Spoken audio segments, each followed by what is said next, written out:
Lord, you call me the light of the world, light of the world, shine on me, let me be the light of the world. Lord, you call me the light of the world, light of the world, shine on me. 호세아서는 호세아 선지자가 성령의 감동으로 기록한 것인데요. 호세아의 의미는 구원자라는 뜻을 갖고 있어요. 호세아는 구원자라는 의미를 갖고 있는 것처럼 정말 호세아서는 구원의 놀라운 사랑과 은혜에 대해 담겨져 있죠. 또한 호세아를 부를 때 그래서 구원의 선지자라고도 이야기하지만 사랑의 선지자라고도 이야기해요. 왜 그러냐면은 호세아가 그렇게 하나님의 사랑을 담은 모습으로 사랑을 실천하였고 사랑을 전하였어요. 또한 호세아가 전하는 하나님의 말씀에는 하나님의 사랑이 너무나 깊이 담겨져 있습니다. 호세아가 활동하던 그 시대와 나라는 통일 왕국 시대가 아니고 분열 왕국 시대였어요. 분열 왕국 시대에 북이스라엘에서 호세아 선지자는 활동하였었는데 여로보암 2세 때였죠. 자, 그랬던 호세아 선지자에게 어느 날 하나님의 말씀이 임합니다. 하나님께서 호세아 선지자에게 무엇을 명령하신 것이죠. 그것으로 호세아 선 시작합니다. 호세아서 1장 2절과 3절. 여호와께서 처음 호세아에게 말씀하실 때 여호와께서 호세아에게 이르시되 너는 가서 음란한 여자를 맞이하여 음란한 자식들을 낳아라. 이 나라가 여호와를 떠나 크게 음란함이니라 하시니 이에 그가 가서 디블라임의 딸 고멜을 맞이하였더니 고멜이 임신하여 아들을 낳음에. 아멘. 하나님께서는 왜 호세아 선지자에게 그런 음란한 나라의 음란한 여인과 결혼하라고 했을까요? 호세아는요, 이름이 구원자인 것처럼 호세아 선지자는 바로 예수 그리스도의 예표격입니다.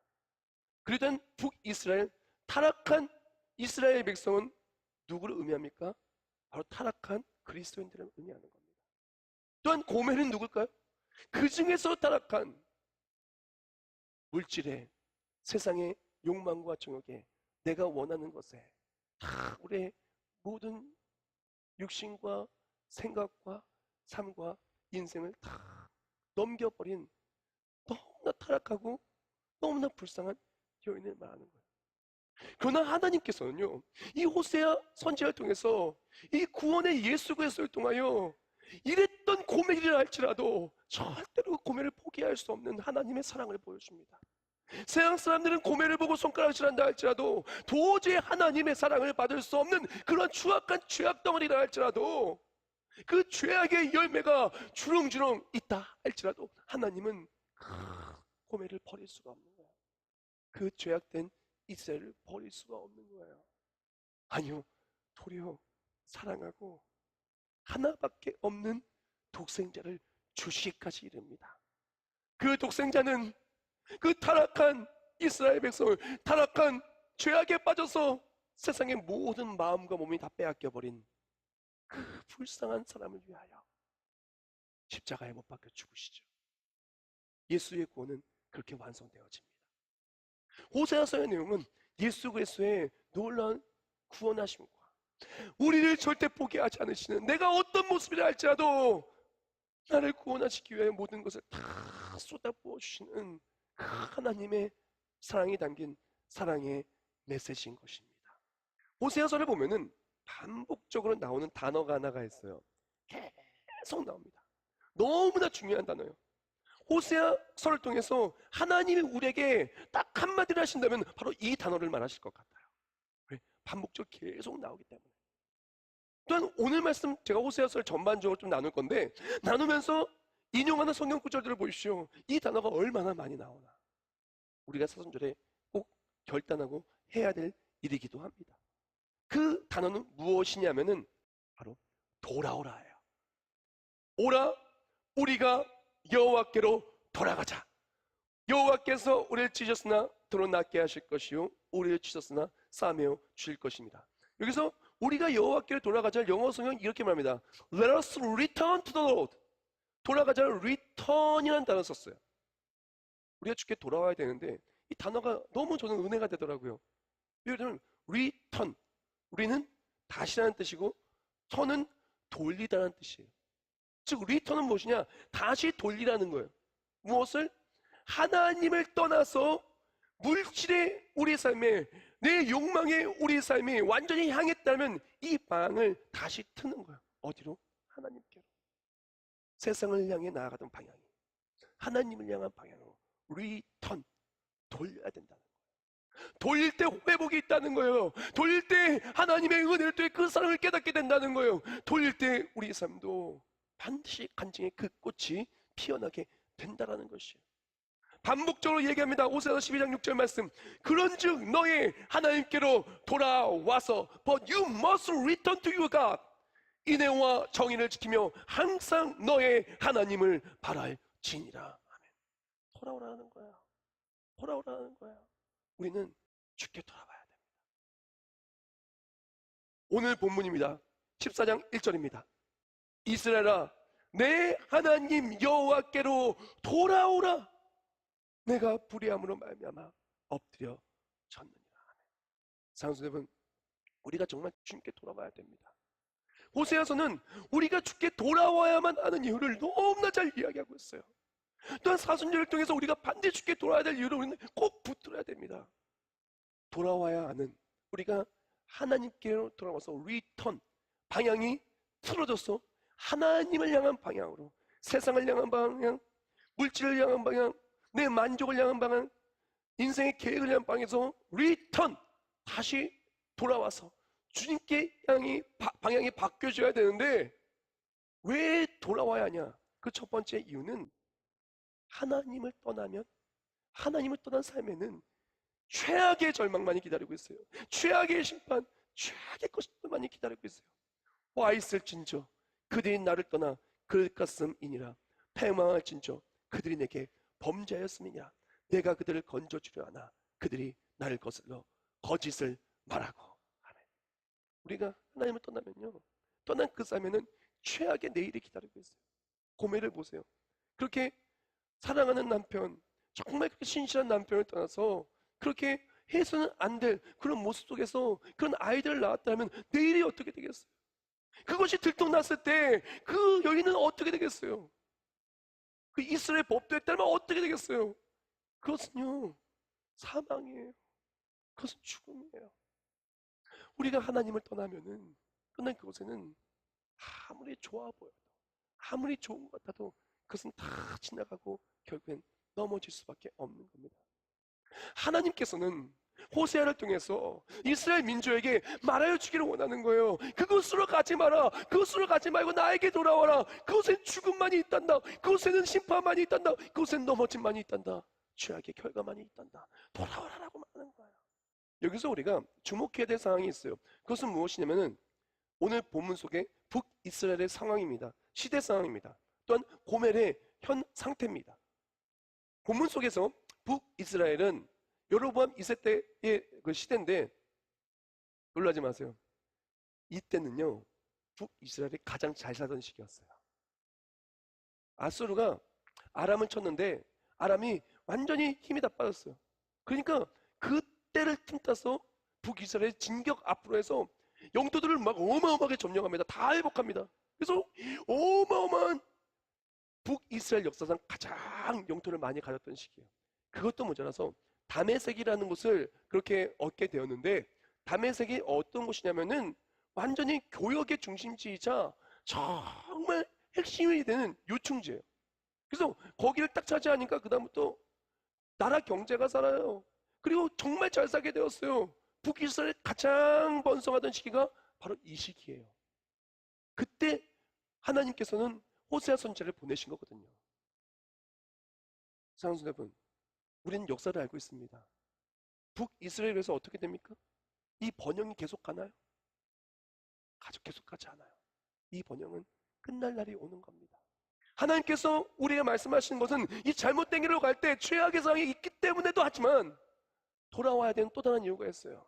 무엇이냐면은 하나님께서 빛나는 꽃다발, 은혜의 꽃길을 준비하셨기 때문에 그래요. 큰 잔치를 준비해 놓으셨기 때문에 그래요. 그 그늘 아래 거주하는 자가 돌아올지라 그들은 곡식같이 풍성할 것이며 포도나무같이 꽃이 필 것이며 그 향기는 레바논의 포도주 같이 되리라. 할렐루야.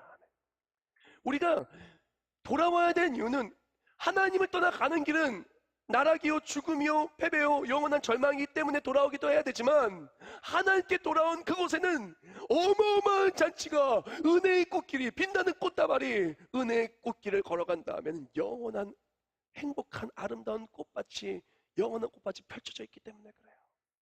하나님은 큰 잔치를 준비해 놓고 우리를 위해 큰 잔치를 준비해 놓고 우리에게 돌아오라는 거예요. 마치 사랑하는 사람에게 정말 가장 좋은 것을 주고 가장 행복하게 만들기 위해서 어마어마한 잔치를 준비한 바로 그 사람처럼 하나님께서는 우리를 위한 어마어마한 잔치를 준비해 놓고 오라는 거예요. 그 길로 가서 죽지 말고 나에게 돌아와서 이 잔치를 누리라는 거예요. 에스겔서 39장 17절 말씀. 주 여호와께서 이같이 말씀하셨느니라. 너 인자야, 너는 각종 새와 들의 각종 짐승에게 이르기를 너희는 모여오라. 내가 너희를 위한 잔치 곧 이스라엘 산 위에 예배한 큰 잔치로 너희는 사방에서 모여 살을 먹으며 피를 마실지어다. 바로 예수 그리스도의 살과 피로 준비된 예수의 살과 피로 구원을 받은 우리가 천국 잔치에 들어갈 수 있음을 말하는 거예요. 하나님께서는 죄악된 길로 나가서 넘어지는 것이 아니라 주께 돌아와, 구원의 주께로 돌아와, 호세아께로 돌아와, 바로 예수 그리스도께 돌아와. 그 하나님이 예비하신 것들을 누리라는 것이에요. 그때 놀라운 회복이 있음을 말씀해 주시는 것입니다. 호세아 6장 2절과 3절 말씀. 여호와께서 이틀 후에 우리를 살리시며 셋째 날에 우리를 일으키시리니 우리가 그의 앞에서 살리라. 그러므로 우리가 여호와를 알자. 힘써 여호와를 알자. 그의 나타나심은 새벽빛같이 어김없나니 비와 같이 땅을 적시는 늦은 비와 같이 우리에게 임하시리라 하니라. 아멘. 우리가 주께 돌아올 때 죽을 수밖에 없는 우리를 하나님은 살리십니다. 예수님은 나를 위해 십자가에 못 박혀 죽으셨고 죽은 지 사흘 만에 부활하여 주셨어요. 그래서 빛을 볼 수 없었던 우리가 빛을 보게 되었고 새벽 이슬이 맺힌 그 하나하나의 잎처럼 새 생명이 피어나게 되었고 비가 내리지 않아서 마르고 쩍쩍 갈라진 가물어 메마른 땅에 그 늦은 비가 내려서 다시 모든 것이 회복되는 회복의 간증의 그곳으로 하나님은 오시기를 원하시고 일하시고 오늘도 우리를 부르신다는 것입니다. 사랑하는 여러분, 사순절에 우리가 필요한 것은 무엇이냐? 고멜가도 같은 모습이 있다면 주께 돌아오는 거예요. 하나님은요 모든 것을 회복해 주시기를 원해요. 하나님의 사랑이 회복되고 잃었던 광명을 찾고 그동안에 평안하지 못했던 나의 삶이 주 안에 평안을 누리고 기도의 응답이 사라진 삶이 기도가 응답이 회복되고 말씀 그대로 이루어지는 것이 아니라 말씀이 부담만 됐던 나의 인생이 말씀의 소망으로 바뀌고 내일을 생각할 때 지끈지끈했던 머리가 내일을 생각하면 참 소망으로 바뀌고 우리 삶이 변화되기를 원하신다는 거예요. 그 잔치와도 같은 삶을 살기를 원하신다는 것입니다. 한번 생각해 보세요. 나를 위해 큰 잔치가 예비되었어요. 그 잔치를 기다리는 삶은요 오늘이 설레는 거예요. 그러나 나를 위해 큰 잔치는커녕 마치 사형 때 이슬로 사라질 바로 그날을 기다리고 있는 사람이면요 오늘이 허무하고 굉장히 스트레스 받는 거예요. 우리가 주께 돌아와 천국을 소망하고 또 하나님의 일하심을 소망하고 간증을 소망하고 살아가고 또한 오늘의 하나님의 일하심으로 간증이 넘쳐나기를 주님의 이름으로 축복합니다. 우리가 주께 돌아올 때 우리가 반드시 가지고 와야 될 것이 있고 반드시 버리고 와야 될 게 있어요. 반드시 있어야 할 것이 있고 반드시 사라져야 할 것이 있어요. 오늘 보면 호세아서 14장은요 하나님이 주신 놀라운 회복과 축복과 은혜와 놀라운 일하시는 말씀하시는데 우리가 가지고 와야 될 거 버려야 될 거 정확하게 얘기하고 있어요. 또한 우리가 해야 될 것, 반드시 있어야 될 것과 하지 말아야 될 것, 없어야 될 것을 이야기하고 있어요. 먼저 우리가 가지고 와야 될 것, 버려야 될 것은 무엇이냐면은 호세아서 14장 2절 초반부에 이렇게 얘기합니다. 너는 말씀을 가지고 여호와께 돌아와서 아뢰기를 모든 불의를 제거하시고 선한 바를 받으소서라고 말해요. 우리가 주께 돌아올 때 가장 먼저 필요한 것은 말씀이 회복되어져서 돌아와야 돼요. 말씀을 가지고 와야 돼요. 반면에 불의는 버려야 돼요. 하나님께 오지 못하게 하면 음란한 마음, 불의는 버려야 돼요. 호세아서 5장 4절 말씀. 그들의 행위가 그들로 자기 하나님께에게 돌아가지 못하게 하나니 이는 음란한 마음이 그 속에 있어 여호와를 알지 못하는 까닭이라. 우리가 주께 돌아올 때 꼭 필요한 것은 말씀 가지고 와야 돼요. 버려야 되는 것은 무엇이냐? 하나님이 기뻐하시지 않는 불의, 하나님 기뻐하시지 않는 행동과 음란한 마음은 버리고 와야 돼요. 그때 하나님의 말씀을 가지고 온 삶에 말씀 그대로 간증이 나타나는 거예요. 말씀 그대로 위로가 있는 거예요. 말씀 그대로 능력이 있는 거예요. 말씀 그대로 삶이 회복되는 거예요. 말씀 그대로 참 기쁨이 있는 거예요. 말씀 그대로 이루어지는 거예요. 말씀 그대로 간절히 그 꽃이 피어나는 것입니다. 사람은요, 누구에게나 똑같이 하루에 24시간이 주어져요. 돈이 많든 돈이 적든, 그 사람이 남성이든 여성이든, 그 사람이 나이가 많든 나이가 적든 딱 하루를 계산해 보면은 24시간이 주어져요. 그건 똑같아요. 근데 우리 24시간은 조금도 이렇게 빈 틈이 있을 수가 없어요. 우리가 1분 1초도 반드시 무언가를 합니다. 우리는 안 할 수가 없어요. 쉬든지 자든지 먹든지 뭐 일을 하든지 뭘 하든지 분명히 뭘 해요. 우리가 분명히 뭘 하면서 살 수밖에 없습니다. 내가 무엇을 할 수밖에 없는 인생이고 그걸 안 한다고 그 시간이 뿅 사라지는 게 아니에요. 예를 들어서 한 아침 9시부터 난 12시까지 내가 아무것도 안 해요. 아무것도 안 한다고 그 시간이 뿅 사라지는 거 아니에요. 아무것도 안 해도 멍하게라도 있으면서 그 시간을 보내는 거예요. 그 시간이 분명히 있어요. 우리 삶을 살 때 우리가 분명히 무언가를 하면서 살 수밖에 없어요. 근데 무언가를 할 때 이 시간에 우리가 말씀을 가지고 오면요, 그 말씀을 그 시간을 그렇게 드렸기 때문에 그 시간에 왕노릇했던 뭐는 사라지는 거예요. 빼는 거예요. 예를 들어서 어떤 사람이 운전하며 가는데 세상 노래를 막 들으면서 갔어요. 막 그러면서 갔어요. 그럼 그 차에서의 시간 세상 노래를 들으며 가는 거예요. 근데 세상 노래를 끄고 하나님의 말씀을 들으며 성경 말씀 들으며 가면은 그 시간 성경 말씀 들으며 가는 거예요. 어떤 사람은 예를 들어서 막 여행을 가고 맘대로 막 놀고 있었어요. 술을 마시고 정욕에 빠져 있었어요. 그 시간에 만약에 그곳에 가지 않고 말씀을 읽고 있다면은 우리는 세상에 빠진 것이 아니라 말씀을 묵상하고 있을 거예요. 우리가 필요한 것이 바로 이거예요. 세상 속에서 자꾸 시간이, 정성이, 모든 생각이 세상으로 나아가는 것이 아니라 그것이 주께 돌아온다는 것은 그 시간을 말씀을 가지는 시간으로 바뀌어야 된다는 거예요. 성경 말씀을 묵상하고 말씀을 가지는 시간을 가지길 주님으로 축원합니다. 말씀을 가지기 시작할 때부터 그때 세상으로서 나를 붙잡았던 것들이 떠나가기 시작해요. 주를 의지하기 시작합니다. 그리고 말씀이 내 삶이 온전히 바뀌며 하나님께 돌아오기 시작해요. 그것과 함께 우리의 삶은 회복되어지기 시작할 것입니다. 무거운 삶이 아니라 자유로운 삶이 될 거예요. 가벼운 삶이 될 거예요. 행복한 삶이 될 거예요. 죄는요, 세상 것들은요, 우리를 무겁게 만듭니다. 이사야서 46장 1절 말씀에 이렇게 얘기해요.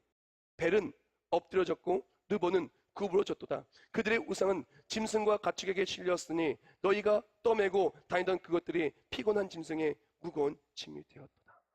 우리가 세상 것들 들고 다니면요, 너무 무거워요. 무거워서요, 주님께 가기 너무 힘들어요. 세상에 그 내가 말하는 세상 것들 스케줄을 다 들고 가면 주님께 나아갈 수가 없어요. 너무 무거워서. 너무 무거워서. 전 삶도 되게 무겁고 힘들게 살아요. 그렇게 힘든지, 얼마나 힘든지 몰라요. 세상 것들을 지고 가는 사람들.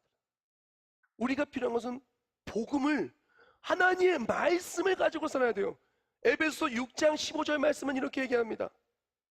평안히 복음이 준비한 것으로 신을 신고 복음을, 말씀을 신이라 그래요. 신발 신으면은 달려갈 수 있어요. 나아갈 수 있어요. 우리도 마찬가지입니다. 말씀을 들고 나아가면 주께 돌아갈 수 있어요. 세상을 들고 나가면 무거워서 못 움직여요. 우리가 주께 나아갈 때, 말씀을 들고 나아갈 때 비로소 주께 돌아오게 될 줄 믿습니다. 돌아올 때 말씀 그대로 이루어질 줄 믿습니다. 그렇게 말씀을 가지고 세상을 내어버리고 돌아올 때 회복이 나타나고 변화가 나타나는데, 그 변화는요, 많은 사람들이 이런 얘기를 해요. 좀 세상이 좀 변했으면 좋겠다고, 나라가 좀 바뀌었으면 좋겠다고, 한국교회가 좀 바뀌었으면 좋겠다고. 근데 진짜 믿음의 사람은 나라가 바뀌는 게 아니고, 세상이 바뀌는 게 아니고, 교회가 바뀌는 게 아니고, 내 자신이 변화되는 거예요. 어떻게 변화되냐? 예배가 회복돼서 하나님만 의지하는 삶으로 바뀌는 거예요. 자, 호세아서 14장 2절부터 3절입니다. 우리가 소송하지를 대신하여 입술의 열매를 주께 드리리이다. 예배가 회복되는 거예요. 우리가 앗수르의 구원을 의지하지 아니하며라고 말해요. 우리가 하나님 말씀이 회복되고, 또한 세상의 무거운 짐을 그렇게 의지하는 삶에서, 우상을 의지하는 삶에서 하나님을 의지하며 시작할 때 예배가 회복되는데, 예배가 회복된 삶은요, 하나님이 나를 변화시켜 주심이 회복돼요. 하나님을 의지하기 시작합니다. 그리고요, 진짜 무거운 것들을 주 앞에 내려놓기 시작해요. 내려놓을 때, 하나님을 의지할 때 하나님이 일하시는 것을 체험하게 돼요. 우리가 필요한 건 단 하나, 말씀 붙들고 돌아오면 돼요. 돌아올 때 하나님 일하시기 시작하는 것입니다. 그때 회복이 나타나는데, 호세아서 14장 5절 말씀에 이렇게 얘기합니다. 내가 이스라엘에게 이슬과 같으니 그가 백합과 같이 피겠고 레바논 백합목같이 뿌리가 박힐 것이니라. 아멘. 그때 하나님이 일하시기 시작합니다. 하나님이 일하시기 시작해요. 말씀 그대로 일하시는 하나님을 체험하게 됩니다. 말씀 그대로 역사하시는 하나님을 체험하게 됩니다. 내가 변화됨이 체험돼요. 예수를 만나서 내가 변화되는 거예요. 그동안 너무 무거워서 눌렸던 삶이 예수를 통해서 은혜를 누리는 삶으로 바뀌게 되는 겁니다. 그것과 함께 이어진 6절 말씀에 말합니다. 그의 가지는 퍼지며 그의 아름다움은 감람나무와 같고 그의 향기는 레바논 백향목 같으니. 아멘. 그전에는 가치가 펴지지 않았어요. 자라지가 않았어요. 믿음도 안 자라고 기쁨도 안 자라고 행복도 안 자라고 다 멈춰있던 삶에서 이제는 자라기 시작하는 거예요. 기쁨도 응답도 회복도 말씀의 간증도 꽃처럼 피어나게 되는 거예요. 얼만큼 피어나냐? 만발하게 됩니다. 7절 말씀입니다. 그 그늘 아래에 거주하는 자가 돌아올지라. 그들은 곡식같이 풍성할 것이며 포도나무같이 꽃이 필 것이며 그 향기는 레바논의 포도주같이 되리라. 아멘. 풍성한 포도주처럼, 아름다운 꽃처럼 우리서는 만반의 하나님의 일하심으로 돌아왔을 때 하나님이 열어주신 큰 잔치로 모든 것이 회복돼서 모든 것을 누림의 놀라운 기쁨으로 간증의 그 꽃은 반드시 피어나게 될 것입니다. 오늘 말씀 마무리하면서 한 책을 소개하기로 원해요. 팀 켈러 목사님의 탕부 하나님이라는 책이에요. 근데 이 탕부 하나님이라는 책을 보면은 참 재밌는 그 이야기가 나오고요. 그땐 참 그 전까지 보지 못했던 관점이 나오는데, 탕부 하나님은 탕자의 이야기예요. 탕자 이야기 생각할 때 많은 사람들이 탕자가 주인공이라고 생각해요. 탕자가 주어라고 생각해요. 근데 성경 말씀 잘 보면요, 탕자가 주인공이 아니라 하나님, 그 아버지가 주인공이에요. 제가 주어를 좀 읽어드릴게요. 또 이르시되 어떤 사람에게 두 아들이 있는데 아버지가 주어예요. 또한 아버지가 그 살림을 각각 나눠주었더니 아버지가 주어예요. 아버지는 종들에게 이르되 아버지가 또 주어예요. 즉 탕자의 이야기는 누가 주어냐면 아버지가 주어요. 무슨 주어냐? 정말 그렇게 철없고 죄악 많고 그런 아들이라 할지라도 포기하지 않냐고 잔치를 준비하고 모든 것을 회복하여 주시고 아낌없이 주는 그런 아버지의 이야기예요. 그래서 탕부 하나님의 영어 제목이 프로디걸 가신데, 책 첫 페이지 보면 프로디걸의 뜻을 이렇게 적어놨습니다. 제가 읽어드릴게요. 무모할 정도로 헤프게 베푸는, 남김없이 다 써버리는. 즉 프로디걸 갓은 탕부 하나님 무엇이냐면, 자녀가 아무리 하나님을 떠나도 아무리 죄악 속에 빠져도 내 것을 다 탕진하여도 아낌없이 다 쏟아 부어주는 거예요. 너무 사랑해서 다 주는 거예요. 그것이 바로 하나님의 사랑인 거예요. 고멜은요 버림받아 마땅합니다. 이스라엘은 버림받아 마땅합니다. 근데 하나님은 버릴 수가 없어요.